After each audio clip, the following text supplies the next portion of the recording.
Yeah, so guys, it's a beautiful Sunday morning, and I've borrowed my daughter's right pad just to illustrate how you can go about this 5-step framework to attain success. To briefly take you through this, and amidst all you know goals, business goals, life rules, life success, there are usually 5 steps that require one to do this. Okay, and uh, to take it briefly, the first step is to have a goal in mind, right? So for most of you guys, you will have a business and you'll have a goal in mind. Say you want to scale your business to earn about 5 million monthly, right? Or 5 million in returns, or scale your business in 20 more outlets or something like that. So whatever kind of goal you have, that always comes first. So the first thing will be to have a goal. You get, so the goal is always going to be the first thing. But as you know, some of you are already doing this business, yeah, and you're trying to do whatever it takes to achieve your goal, yeah. But amidst the journey of achieving your goal, trust me, you're going to face problems, yeah.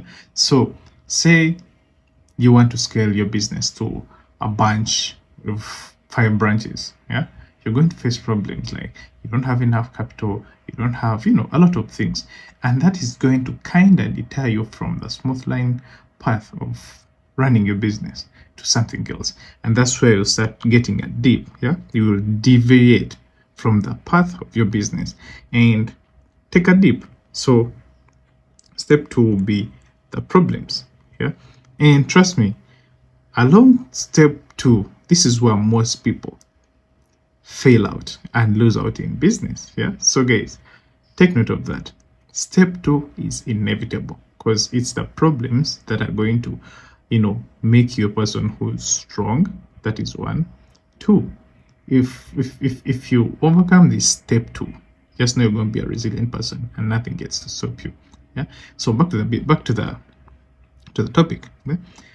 Now that you get to the problems, you're going to start experiencing a dip, yeah? From a smooth flow to a dip, yeah. So alongside the dip, it's going to require you as a business person, as a sole entrepreneur who is creative with full determination, to find out exactly why you're having these problems. And that will call for step 3. And that step 3 will be to diagnose the issue. For instance, when you do the diagnosis, diagnose, remember, you're going to start diagnosing what brings about this dip, yeah. So you'll start noticing what brings about the dip, what brings about the problems you're facing. Why are these problems still there? Why are the problems still stopping you from attaining your goal, yeah?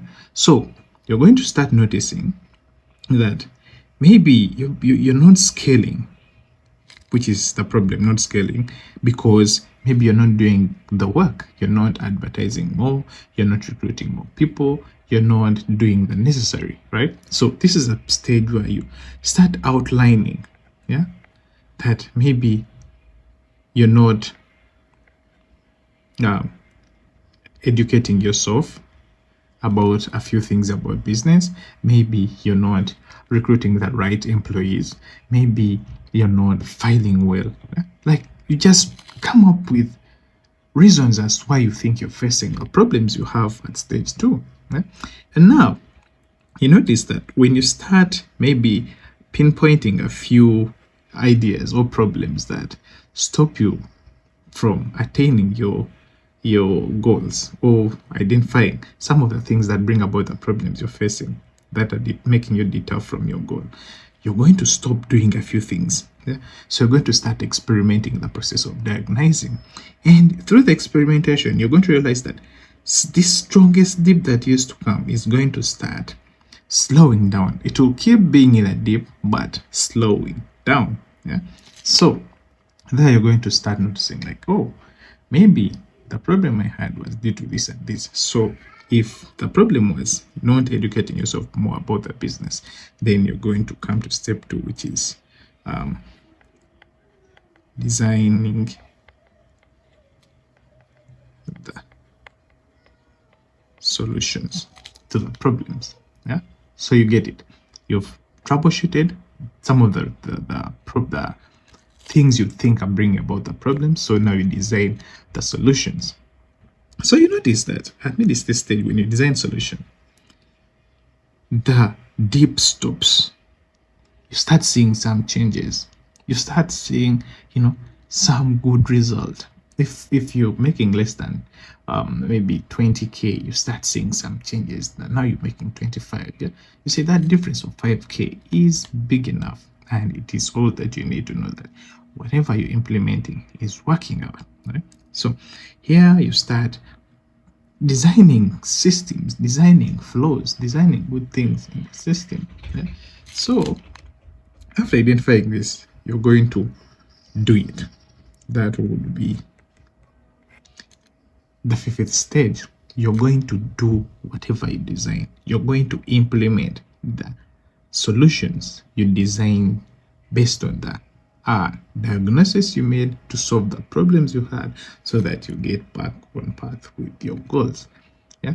So you see how the system flows, and you see when you design the system, remember, designing the solutions will make you stop doing much of the things you did wrong here, and you're going to see some upshift. Yeah? And then when you go further and do the work, you're going to see more changes, and your business is going to shoot up to the sky, leading you to success. All right. So remember, this was your path.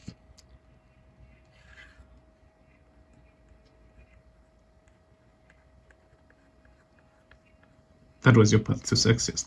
And remember, you couldn't attain that.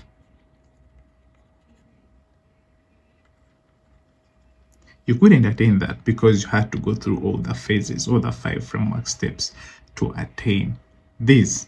So now, my friend, when you do all these 5, trust me, you're going to live a good life. Yeah, so I don't know what you think about this 5-step framework, but if you feel like it's, valuable, please don't forget to hit the follow and, get to watch more of this thing. And by the way, don't forget to check out the full video about this. Yeah? But maybe to sum it all up, I would give credit to the one person who came up with this idea, and that is none other than Ray Dalio. We should all thank this guy for bringing up this 5-step process. And with that being said, guys, see you in the next one.